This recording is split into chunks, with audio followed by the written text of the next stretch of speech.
Ils essayaient de le maîtriser. Ils apportaient des chaînes et les liaient des mains et des pieds, espérant ainsi l'empêcher d'être dangereux sur les femmes, sur les enfants, sur les hommes vulnérables du village. Mais rien s'en faut. Cet homme avait une force extraordinaire. Une force qui ne venait pas de la chair et du sang. Il était possédé de mauvais esprits parce qu'il rompait des chaînes, il rompait des fers qu'on le mettait aux pieds ainsi qu'aux mains. Et il se retrouvait tout le temps libre, en train de crier, prenant des pierres, se meurtrissant, se blessant lui-même. Et il souffrait ainsi, il criait et pleurait. Il était dans les sépulcres, désespéré, sans aucun espoir. Il est arrivé qu'un jour, Jésus arriva dans la ville. Et dès que cet homme vit Jésus de loin, il a quitté le cimetière. Il a couru vers le Seigneur. Et il s'est prosterné au-devant de lui pour dire, Fils de Dieu, pourquoi me tourmentes-tu? C'était des démons qui étaient en train de parler en lui. Mais Jésus a chassé tous les démons qui étaient dans cet homme.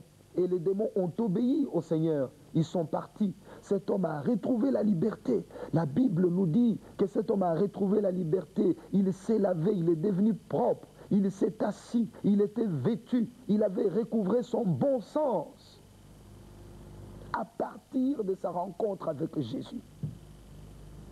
Ne prends pas à la légère cet instant que tu es en train de vivre. Parce qu'il suffit de quelques secondes pour que ta vie change totalement. Il te suffit de croire, de donner sincèrement ton cœur en Jésus-Christ et tu ne seras plus jamais le même. Ta vie va changer spirituellement. Tu seras une toute autre personne. Parce que la Bible nous dit que celui qui croit en Jésus, il est une nouvelle créature. Les choses anciennes sont passées et toutes choses sont devenues nouvelles. Oui, tu peux aujourd'hui recevoir une vie nouvelle. Commencer une vie nouvelle avec Jésus-Christ. Comme ce démoniaque gadarénien, cet homme n'était pas libre. Il était lié de mauvais esprits. Ce sont des mauvais esprits qui le conduisaient toujours parmi les morts. C'est là parmi les morts qu'il trouvait son plaisir. Mais parmi les morts là, il s'est blessé. Il brisait toutes les chaînes. Quelle différence y a-t-il entre cet homme, ces fous, ces démoniaques, et nous, aujourd'hui? Tu peux t'examiner, tu peux regarder un peu ta vie. Tu vis dans le monde, tu vis parmi les morts, parmi les gens qui n'ont pas encore reçu dans leur vie Jésus-Christ comme leur seul Seigneur et leur seul Sauveur. Tu te conduis comme eux, tu t'enivres, tu bats ta femme, tu bats tes enfants, tu les insultes, tu ne respectes pas ton mari, tu n'aimes pas ta femme, tu n'aimes pas ton mari, tes propres enfants, tu ne les aimes pas, tes frères, tes sœurs, tu ne les aimes pas. Aujourd'hui, le Seigneur veut te donner une vie nouvelle, afin que tu portes un regard nouveau sur ton épouse, que tu portes un regard nouveau sur tes enfants, que tu portes un regard nouveau sur ton entourage, et que tu connaisses l'amour au lieu de la haine, le pardon au lieu de la vengeance, la douceur au lieu de la colère. Jésus peut te donner ces choses. Jésus peut te transformer entièrement, faire de toi un homme nouveau, comme il avait fait avec cet homme, ce démoniaque gadarénien. Cet homme avait été guéri totalement. Les mauvais esprits ayant été chassés, l'esprit de colère, de violence, de haine est parti. Le démoniaque gadarénien était devenu un frère en Christ. La Bible nous dit que les gens du village sont venus. Ils ont trouvé cet homme assis, vêtu et dans son bon sens. Qu'est-ce qui t'arrive? Quel est le milieu qui te plaît? Ce sont des milieux des alcooliques, des prostituées, des hommes méchants. Quel est le milieu qui te plaît? Regarde ton entourage. Regarde tes fréquentations, des lieux qui te plaisent. Est-ce que vraiment ce sont des choses qui peuvent t'apporter la vie, le succès dans ton avenir, ou bien tu es en train de t'enterrer toi-même? On t'a souvent donné des conseils, tu les as tous rejetés. Comme c'est fou, on lui mettait des fers aux pieds et des chaînes aux mains, mais il est brisé. Toi-même également, aujourd'hui, tu rejettes les conseils. C'est comme ces fous qui brisaient des chaînes. Chaque fois qu'on te dit quelque chose de bien, tu te fâches. Tu refuses d'accepter cela. Tu rejettes. Tu brises les chaînes. Tu continues à te blesser toi-même. Parce que tout ce que tu es en train de faire, tu te fais souffrir et tu vas moissonner. Tu vas moissonner des mauvais fruits. Parce que l'homme moissonne toujours ce qu'il sème. Et pour échapper à toutes ces choses, il te faut courir aujourd'hui devant le Seigneur, te prosterner devant lui. Abandonne l'orgueil. Tu ne fais pas bien d'être orgueilleux. Tu ne fais pas bien du tout de pouvoir te rebeller contre la parole de Dieu. Tu n'as pas un autre Père d'amour si ce n'est le Dieu de notre Seigneur Jésus-Christ. Il est le seul qui peut te sauver, qui peut te délivrer de la mort et de la confusion. Crois en lui, donne-lui ta vie. Ce démoniaque était pire que toi. Mais il a reconnu Jésus qu'il était le Fils de Dieu. Il est venu se prosterner au-devant de lui et il a été délivré. Et quand tu seras délivré, ton témoignage servira au salut des autres. Il faudra le savoir que toutes les déceptions que tu as connues, tous les dangers que tu as surmontés, des difficultés que tu as rencontrées, des mauvaises choses que tu as faites, Dieu a permis cela pour que ça serve de témoignage à plusieurs afin qu'ils se convertissent. Regardez ce démoniaque quand il a été délivré. Il a dit au Seigneur, Seigneur, moi je ne reste pas dans ces villages. Je ne reste pas ici. Je dois partir avec toi. Je m'en vais avec toi. Je dois te suivre partout où tu vas aller. Mais il ne s'attendait pas à la surprise que Jésus lui réservait. Le Seigneur lui a dit, ne me suis pas, mais va dans ton pays, vers les tiens, et dis-leur comment le Seigneur a eu pitié de toi. Voilà comment le Seigneur avait fait avec ce démoniaque gadarénien. Cet homme lui a demandé la permission de les suivre, mais Jésus ne lui a pas donné cette permission. Il lui a dit, va dans ton pays, près des tiens, et raconte-leur comment le Seigneur t'a sauvé, comment il a eu pitié de toi. Et la Bible nous dit que cet homme est allé dans la Décapole, c'est-à-dire dans une fédération de 10 villes. Jésus lui avait dit seulement dans ton pays, vers les tiens, mais il a fait plus que ça. Il est allé dans 10 villes. Mais quel bagage spirituel cet homme avait? Avait-il suivi des affermissements? Non. Il n'avait pas suivi des affermissements. Il n'avait pas été dans une école théologique. Il n'avait pas été dans une école biblique. Mais cet homme avait un témoignage. Il ne connaissait rien. Jésus ne lui a pas dit, écoute, je vais t'apprendre d'abord ce que Moïse avait fait, ce que David avait fait, ce que Zacharie avait fait. Il ne savait rien. Tout ce qu'il savait, c'est que Jésus l'avait sauvé. Et Jésus ne lui a pas donné d'autre charge. Il lui a dit, va seulement dire ce que Dieu a fait avec toi. La vie de cet homme était elle-même déjà un verset de la Bible avant que cela ne soit écrit ici. Il est parti le raconter dans plus de 10 villes plutôt. Il est allé raconter dans 10 villes ce que le Seigneur avait fait pour lui. Et les gens étaient dans l'admiration. Il a évangélisé. Aujourd'hui, le Seigneur veut te sauver. Ta vie actuelle va devenir un témoignage. Et toi-même, un verset de la Bible pour amener plusieurs à la repentance et à la vie éternelle. Car Jésus revient.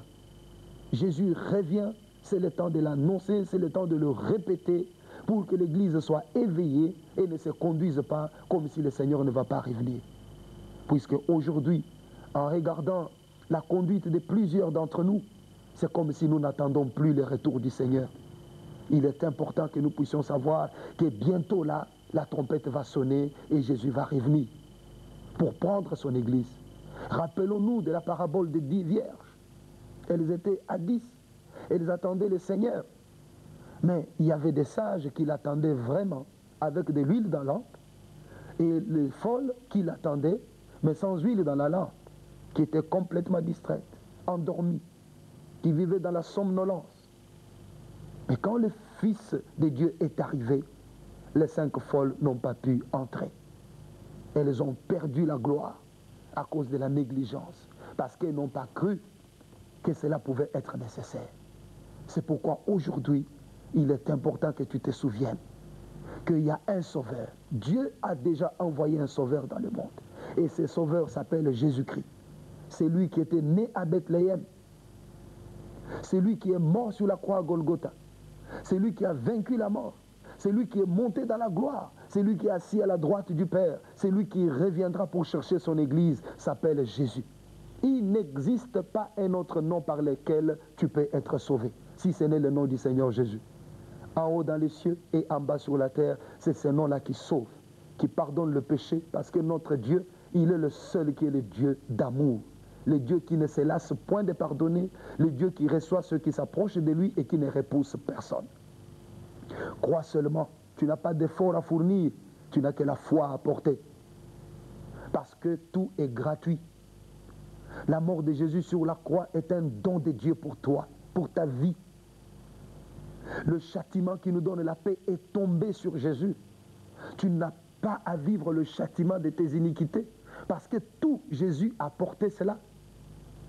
Ne te fais pas souffrir en te disant toujours que Dieu est un père fouettard qui va venir me fouetter, me faire souffrir. D'abord, même s'il arrivait, comme la Bible le dit, qu'il ne châtie que ceux qu'il aime. Quand Dieu châtie, c'est pour corriger.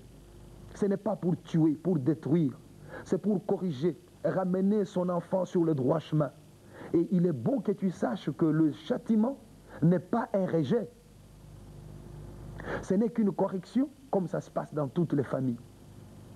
Mais ce que tu dois savoir aujourd'hui est que le châtiment qui te donne la paix est déjà tombé sur Jésus-Christ.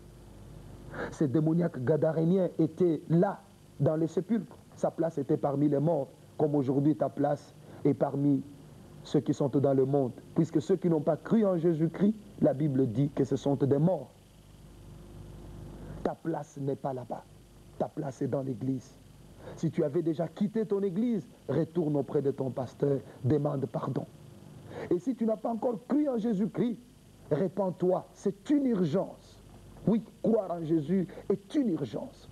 C'est vraiment une urgence, fais-le maintenant et le moment. Il est bon que tu le fasses. Parce que bientôt là, le Seigneur va revenir. Il va revenir. Il faudra que tu t'en souviennes tous les jours. Quand tu dors, quand tu te réveilles, au moment de ta prière, dis toujours à Dieu que ton règne vienne. Malheureusement, ce n'est plus la prière de l'Église aujourd'hui. Mais il est bon que chacun de nous sache demander au Seigneur cela. Que ton règne vienne. Que nous puissions montrer à notre Père que nous désirons son retour. Nous désirons vivre dans le royaume de Dieu et nous désirons quitter ce monde. Parce que la Bible dit que nous sommes des étrangers, des passagers dans ce monde. Pour que nous puissions être heureux éternellement, nous avons besoin de recevoir Jésus-Christ. Nous n'avons pas besoin comme tel de conseillers ou des gens qui peuvent nous guider. Nous avons besoin d'un sauveur. Et ce sauveur, c'est Jésus. Crois en lui, mon frère, crois en lui, ma soeur. Et ainsi, tu vas avoir la vie éternelle. Ce démoniaque a vu Jésus. Et il a cru. Il a été délivré de tous les esprits mauvais. Jésus lui a dit, va, ne me suis pas, mais va dans ton pays. Va auprès des tiens. Va leur dire comment le Seigneur a eu pitié de toi. Cet homme a obéi et il a annoncé la parole. Il était un verset de Dieu. Toi, tu trouves peut-être des prétextes pour dire que je ne connais pas la Bible. Je ne connais pas par cœur des versets pour pouvoir prêcher la bonne nouvelle aux autres et annoncer l'avènement du Seigneur. Le Saint-Esprit te dit aujourd'hui que toi-même, ta vie telle qu'elle est, c'est un verset biblique. Le témoignage que tu as, ce que Jésus a déjà fait avec toi ou ce qu'il fait avec toi maintenant, c'est déjà un verset de la Bible. Tu peux toi-même prendre ce témoignage et l'annoncer aux autres. Parce que tu n'as pas besoin qu'on te l'enseigne. Tu sais et tu sauras effectivement bien ce que Jésus fera pour toi. Et quand tu le sauras, tu peux très bien le témoigner à tes proches, à tes amis, leur raconter facilement ce que tu étais. Tu peux bien dire cela. Ce n'est pas compliqué. Et en le disant, glorifie le nom du Seigneur. Que son seul nom soit glorifié. Ne te glorifie pas toi-même, mais glorifie Jésus. C'est ainsi que la bonne nouvelle sera prêchée partout et que Jésus reviendra. Parce que la Bible nous dit que cette bonne nouvelle du royaume sera prêchée dans le monde entier, à toutes les nations, pour servir de témoignage. Et après quoi, viendra la fin. Il te faut contribuer. Et Jésus a donné cet ordre à l'Église. Allez, faites de toutes les nations des disciples. Baptisez-les au nom du Père, du Fils et du Saint-Esprit et enseignez-leur à garder tout ce que je vous ai prescrit. C'est la mission de l'Église. L'Église est donc une Église en mission. Elle doit tout le temps travailler pour le salut des âmes, pour l'évangélisation. Et toi, tu dois faire partie de cette grande armée qui va pour gagner les âmes pour la cause du Seigneur. Le démoniaque gadarénien l'a fait. Il n'avait pas été dans une école biblique, mais il avait un témoignage. Son témoignage l'a servi comme un verset biblique. Il a annoncé la parole et plusieurs ont été convertis. Pourquoi? Avec tout ce que le Seigneur a déjà fait pour toi. Ou avec tout ce que le Seigneur va faire pour toi aujourd'hui, tu peux garder le silence et refuser de parler. Il est bon que tu te décides de parler, parce que bientôt, le Seigneur va revenir pour te donner la vie. Souviens-toi de cette parole, parce que Jésus, en mourant sur la croix, en versant son sang de la rédemption, il t'a séparé de tes péchés. Crois en lui aujourd'hui. Si tu crois, tes péchés seront effacés et la condamnation qui pesait sur toi sera ôtée. Ta malédiction sera ôtée. Parce que Jésus a porté toute ta malédiction sur la croix pour que tu aies la bénédiction. Il faudra que tu le saches. Et aujourd'hui est ton jour. Le jour où tu dois croire au Seigneur Jésus-Christ et recevoir le pardon de tes péchés. Je te demande maintenant, si tu viens d'accepter Jésus-Christ comme ton Seigneur et ton Sauveur, de pouvoir t'incliner, nous allons prier.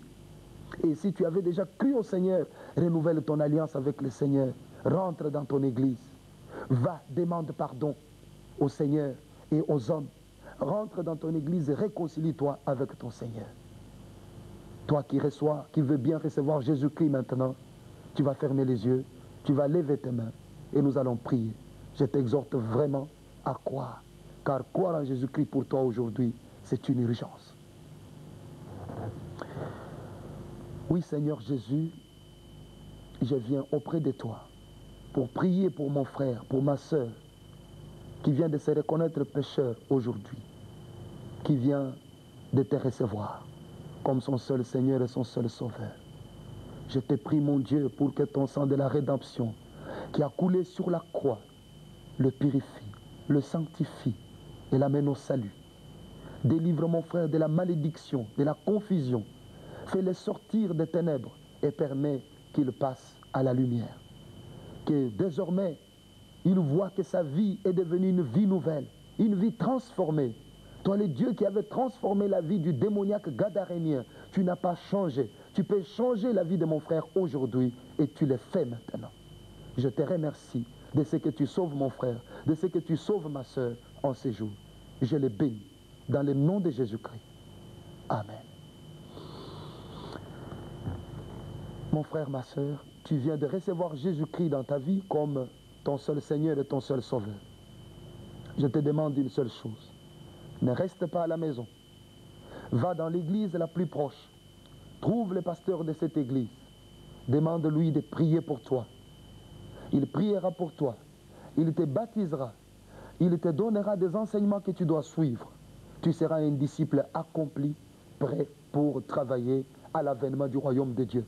Car Jésus revient bientôt. C'est également une urgence de pouvoir prêcher la parole de Dieu, comme c'est une urgence de croire en lui. Il ne faut pas que tu ailles et que tu t'assoies uniquement. Mais tu dois aller dans ton église pour travailler. Pour travailler, pour rendre gloire au nom du Seigneur. Ne reste pas uniquement sur le banc, mais travaille pour le Seigneur. Il ne faut pas dire que moi je vais rester seulement dans l'église et je viens, j'écoute la parole et puis je pars. Je ne vais pas entrer dans leurs problèmes. Servir Dieu, il y a beaucoup de problèmes. Non, mon frère, ma soeur, je te demande une chose. Viens travailler pour le Seigneur. Parce que il n'y a que les hommes les plus entreprenants qui commettent le plus d'erreurs. Celui qui ne veut pas commettre d'erreurs ne doit rien faire. Et quand tu ne fais rien, tu n'auras rien non plus. Tout homme est appelé à commettre des erreurs. Au lieu de critiquer ceux qui commettent les erreurs, nous t'invitons de venir commettre ces erreurs avec nous. Viens travailler pour le Seigneur, car en tant qu'humain, tu pourras toujours commettre une erreur, mais le Seigneur est bon pour te guider. Regardez même pour ceux qui suivent les matchs de football, les meilleurs entraîneurs ne sont pas ceux qui sont assis sur les bancs de touche, mais ce sont ceux qui sont dans les pourtours. Ce sont eux qui sont les meilleurs entraîneurs. Vous me direz pourquoi? Oui, parce que eux, ils font le classement après les matchs. Quand l'équipe a déjà perdu, ils se mettent à faire le classement, à dire qu'il fallait que l'entraîneur fasse ça, fasse ça, fasse ça. Ils connaissent tout. C'est trop facile pour eux. Mais pour ceux qui sont là, qui travaillent avant, ils savent que c'est difficile. Que Dieu Tout-Puissant vous bénisse abondamment et que l'espérance de la vie éternelle demeure abondamment en vous. Croyez au retour du Christ, attendez l'avènement du Christ, craignez Dieu, naissez de nouveau. Tel est le vœu que je formule pour vous. Que Dieu vous bénisse et passez de joyeuses fêtes.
Chères sœurs, chers frères, que le Seigneur fasse que l'accomplissement de la promesse de son avènement vous trouve dans des conditions de foi favorables.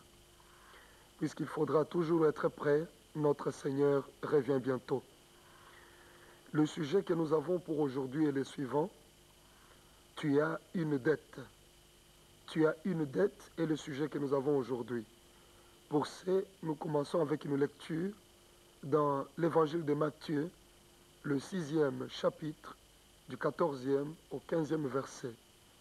Évangile de Matthieu, 6e chapitre, du 14e au 15e verset. Il est écrit: Si vous pardonnez aux hommes leurs offenses, votre Père céleste vous pardonnera aussi. Mais si vous ne pardonnez pas aux hommes, votre Père ne vous pardonnera pas non plus vos offenses. Jésus a parlé ainsi et c'est une responsabilité qu'il nous donne. Une responsabilité énorme parce que nous sommes appelés à nous conduire comme lui s'est conduit. Il est venu dans le monde pour aimer et pour pardonner. Et il veut que nous tous qui avons accepté de le suivre, nous puissions faire de même, que nous puissions aimer et que nous puissions pardonner. Cela est très important pour que nous puissions ainsi ressembler à notre Seigneur qui nous a tant aimés et qui nous a sauvés du péché. Je voudrais commencer ce message avec un témoignage. Un témoignage qui m'avait aussi fait part un collègue pasteur. Il m'avait raconté l'histoire d'un jeune homme qui avait longtemps vécu dans le péché et qui finalement avait rencontré le Seigneur Jésus-Christ et avait été sauvé. Mais seulement il s'est trouvé qu'il avait un problème. Son frère était parti avec sa fiancée et ce problème lui faisait très mal. Même après sa conversion, ce jeune homme n'est pas parvenu à pardonner totalement à son frère. Le Seigneur l'aimait et chaque fois que ce jeune homme se retrouvait dans des difficultés, il s'adressait au Seigneur, il pleurait, il priait. Et la nuit, il avait un signe qu'il voyait de la part de Dieu. Il se voyait souvent en train de marcher sur une plage et il ne se voyait pas lui-même, il ne voyait personne à côté de lui, mais il voyait les traces de ses pieds sur la plage. Et les traces de quelqu'un d'autre. Et les traces de ce quelqu'un d'autre étaient les traces des pieds du Seigneur Jésus-Christ. Et quand il s'est réveillé, il se réjouissait beaucoup parce qu'il savait que le Seigneur était venu pour l'accompagner, pour pouvoir répondre à son problème, et il trouvait la solution à son problème. Toujours il en était ainsi. Quand il a un problème, il prie, il dort, il voit qu'il marche avec le Seigneur sur la plage et il voit les traces des pieds du Seigneur Jésus sur la plage. Mais il est arrivé qu'un jour, ce jeune homme s'était décidé finalement de pardonner à son frère. Parce que le Saint-Esprit lui parlait constamment qu'il avait une dette, qu'il fallait qu'il paye cette dette. Jésus l'avait pardonné et que lui, à son tour, il avait l'obligation, la responsabilité de pardonner à son frère qui était parti avec sa fiancée. Il s'était finalement décidé de pardonner à son frère. Et quand il a réussi à le faire, il avait eu beaucoup de joie au fond de son cœur. Il s'est beaucoup réjoui et il a rendu témoignage dans l'église. Mais il est arrivé qu'en dormant la nuit, il a vu ce même songe revenir. Mais seulement, il n'a pas vu les traces des pieds du Seigneur Jésus-Christ. Il n'a vu que ses propres traces, les traces de ses propres pieds, selon lui. En se réveillant, il avait beaucoup pleuré.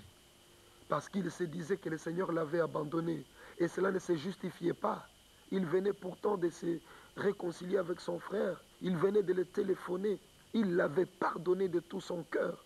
Mais comment se fait-il que la nuit, il voit en songe que le Seigneur l'avait abandonné? Il avait beaucoup pleuré. Mais quand il s'était rendormi, le Seigneur est venu le visiter pour lui dire qu'il ne pleure pas.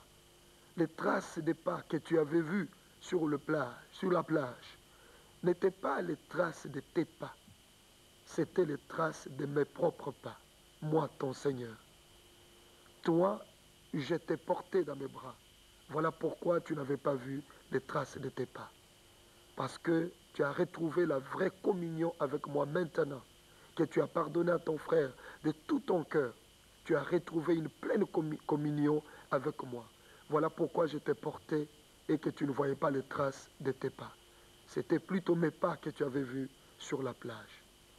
Cette histoire peut te permettre de comprendre que pour entrer dans une véritable communion avec le Seigneur, il est bon non seulement que tu reçoives le pardon de tes péchés, mais que tu pardonnes également à ceux qui t'ont fait du mal, quel que soit le degré de ces mal. Un jour, Pierre avait bien posé la question au Seigneur. Nous pouvons lire un peu dans Matthieu 18e chapitre, où il est écrit au verset 21e, « Alors Pierre s'approcha de lui et dit, « Seigneur, combien de fois pardonnerai-je à mon frère lorsqu'il péchera contre moi?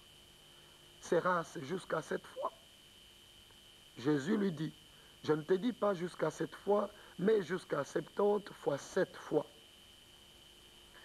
Et Jésus, ayant répondu de la sorte à Pierre, lui dit qu'il y avait un roi qui voulut rendre compte à ses serviteurs, qui voulut que ses serviteurs lui rendent compte. Ce roi avait beaucoup de biens et il décida qu'il y ait un audit sur ses différents chargés d'affaires. On lui amena un de ses chargés d'affaires qui lui devait 10 000 talents, ce qui constituait une somme considérable. Cet homme avait un grand découvert. Le roi décida, parce que cet homme n'avait pas de quoi payer, le roi décida que cet homme fût vendu, lui, ses filles, ses fils, sa femme, tous devaient être vendus. Le roi avait ainsi décidé et cela devait se faire. Mais cet homme qui avait le découvert de 10 000 talents et qui ne savait pas comment payer, avait trouvé une chose à faire. Il s'est prosterné devant le roi. Il a pleuré de toutes ses larmes. Il a dit au roi, « Aie pitié de moi. Pardonne-moi, roi. Je vais payer. Laisse-moi en liberté, que je parte. Je trouverai de quoi payer. Ne vends pas ma femme, ne vends pas mes enfants, ne me vends pas comme esclave. Je voudrais être libre et payer la dette. » Il avait tellement supplié, tellement pleuré, que le roi fut ému de compassion et se décida d'accorder la liberté à cet homme. Non pas seulement il lui accorda la liberté, mais il lui dit, ne paye plus. Parce que le roi avait compris que cet homme n'était même pas capable de payer. Même s'il lui laissait 10 ans, 5 ans, 15 ans, il ne pouvait pas payer. Le roi lui a dit, ne paye plus, je te remets cette dette. Et cet homme est parti tout heureux d'avoir reçu la rémission de sa dette. Il est parti tout joyeux, il se réjouissait sur le chemin. Mais pendant qu'il était en marche, l'homme rencontra l'un de ses compagnons qui lui devait son denier, ce qui ne représentait vraiment pas grand-chose. Il étrangla son compagnon et lui dit, aujourd'hui tu vas me payer ce que tu me dois. Tu me payes aujourd'hui, mais sans denier. Celui-là se jeta également à terre. Il pleura, il supplia son frère et lui dit, laisse-moi, je vais te payer, je te payerai dès que possible. Mais ce dernier ne voulut rien entendre. Il l'entraîna jusqu'auprès des juges, on l'enferma, on le maltraita jusqu'à ce qu'il payât toute sa dette. Ses autres collègues de service ayant vu cela, ils furent indignés et ils partiraient, ils virent le roi pour lui dire qu'écoutez, roi, l'homme à qui tu avais remis la dette de 10 000 talents, cet homme, voici ce qu'il a fait. Il a rencontré quelqu'un qui lui devait son denier, il l'a fait arrêter, il l'a fait souffrir, jusqu'à ce que ce dernier lui a payé les 100 deniers. Le roi ayant appris cette histoire, fut attristé dans son âme. Il convoqua cet homme, le fit arrêter, jusqu'à ce qu'il payât toute sa dette. Et Jésus de nous dire que c'est ainsi que votre Père Céleste vous traitera si chacun de vous ne peut pas pardonner à son prochain de tout son cœur. Nous avons là une illustration biblique qui nous permet de comprendre que le Seigneur veut que nous pardonnions à notre prochain. Aujourd'hui, le Seigneur m'a chargé de t'apporter ce message. Que de la même manière qu'il t'a aimé, qu'il t'aime et qu'il pardonne tes péchés, de la même manière,